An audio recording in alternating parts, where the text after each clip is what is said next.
Basta ako hindi ako nagagandahan sa kanya, ikaw.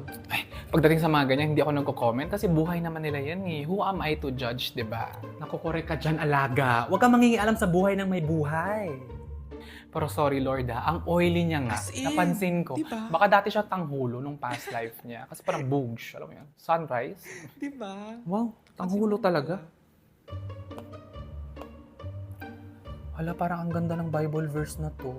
Ay naku, mabuti naman at nakarelate ka na sa word of the Lord. Perfect siya na parinig sa mga haters ko. Share. Tingnan natin ngayon kung sino sa atin na may totoong karapatan sa langit. Wow. Basta po ako, I pray for good health. Good. Alas 4 ka lagi natutulog tapos good health. At saka kung okay lang sana, Lord, pera na rin. Pecha de peligro na kasi. Ayoko namang maipit kung mangungutang pa ako pang groceries. Oy, para hindi ka ipit pag-ipit, i-G-credit mo. Oo nga, no? Hindi ka na maiipit sa paghiram dahil GCash lang ang kailangan.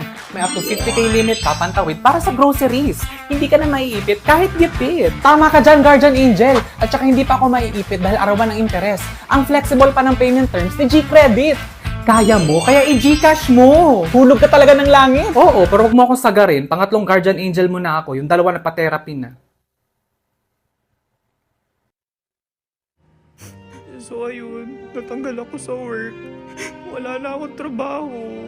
Ako, tama yan. Makinig ka lang. Kailangan niya lang ng friend ngayon na masasandalan.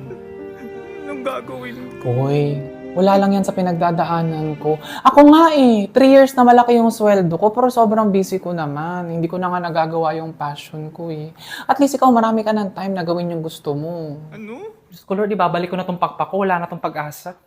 So anong gusto mo? Maawa ako sa'yo? Hindi naman sa ganun.